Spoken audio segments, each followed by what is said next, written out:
Sabe, quando a gente pensa no imperialismo do século XIX, geralmente vem à mente aquela história de uma via de mão única, né? A Europa dominando tudo na África e na Ásia. Só que essa é apenas metade da história. Uma metade que acaba deixando de lado a coragem, a estratégia e a resiliência de milhões de pessoas. Vamos mergulhar juntos na outra parte dessa história. O grande ponto de virada foi a Conferência de Berlim.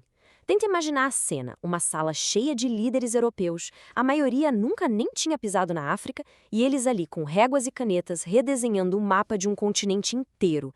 Eles criaram fronteiras em linha reta, que cortavam reinos no meio, juntavam povos inimigos, tudo isso ignorando séculos de história e cultura com um simples traço no papel. E olha, essa caricatura da época resume perfeitamente a arrogância de tudo isso. A gente vê o Cecil Rhodes, o magnata britânico, como se fosse um gigante, um colosso, pisando sobre a África. O sonho dele era construir uma ferrovia do Cairo até a Cidade do Cabo, e isso simbolizava bem a crença de que o continente era só um objeto, algo a ser conquistado e conectado para servir aos interesses da Europa. Para justificar uma dominação dessas, claro, foi criada uma narrativa muito poderosa, a tal da missão civilizatória. A ideia era que eles tinham o fardo do homem branco de levar o progresso e a cultura para povos que eles consideravam inferiores. Mas assim, por trás desse papo de salvação, a realidade era bem mais direta e brutal. Uma busca sem freio por recursos, novos mercados e, claro, muito lucro. Ok, mas com toda essa história de conquista total, fica uma pergunta bem importante no ar.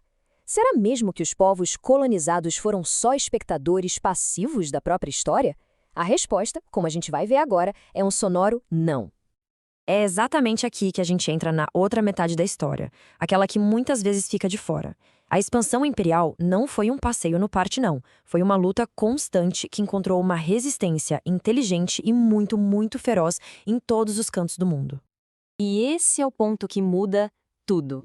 Longe de serem só vítimas, os povos da África e da Ásia foram protagonistas da sua própria defesa.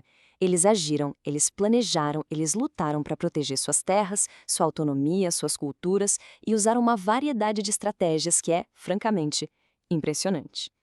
A forma mais óbvia de resistência, claro, foi a luta armada. Vamos dar uma olhada em alguns exemplos que mostram como os confrontos militares desafiaram de frente o poder das potências coloniais. Um exemplo de pura genialidade militar foi Samori Touré lá na África Ocidental. Ele não só conseguiu resistir aos franceses por quase 20 anos, como fez isso de uma forma muito inteligente. Ele modernizou o exército dele, comprou armas europeias e usou táticas de guerrilha, aproveitando o conhecimento que tinha do terreno para frustrar um inimigo que, em tese, era bem mais forte tecnologicamente. E aí a gente tem o caso espetacular da Etiópia. O imperador Menelik II era um mestre da geopolítica, da estratégia. Ele soube explorar como ninguém as rivalidades entre os países europeus para conseguir comprar armas modernas. Ele conseguiu unir os diferentes povos do império dele contra um inimigo em comum. E o resultado? Na Batalha de Adwa, em 1896, o exército dele impôs uma derrota esmagadora, humilhante mesmo aos italianos. Isso garantiu que a Etiópia continuasse sendo um farol de soberania no continente. Mas essa resistência armada não aconteceu só na África, não. Na Ásia, a história foi igualmente intensa. A gente vê aqui na tabela 3 grandes exemplos: a revolta dos Sipais na Índia, a rebelião dos Boxers na China e a Guerra de Java. Cada uma teve suas particularidades, mas todas elas mostram a mesma coisa. A dominação estrangeira provocou reações populares gigantescas que balançaram as estruturas dos impérios. E no meio dessas lutas, surgiram líderes inesquecíveis, como a Rani Lakshmibai, a rainha de Jhansi, que foi uma peça central na revolta dos cipaios. As palavras dela: "Não entregarei meu reino, mas se tiver que morrer, morrerei gloriosamente", viraram um grito de guerra, ecoaram a determinação de um povo que simplesmente se recusava a ser dominado. Mas nem toda resistência era com balas e canhões. Muitas vezes, as armas mais eficazes eram a cultura, a religião, as estruturas sociais. Era uma luta mais silenciosa, mas muito profunda, que mostrava uma resiliência incrível. E olha só como as motivações para essas revoltas eram diferentes.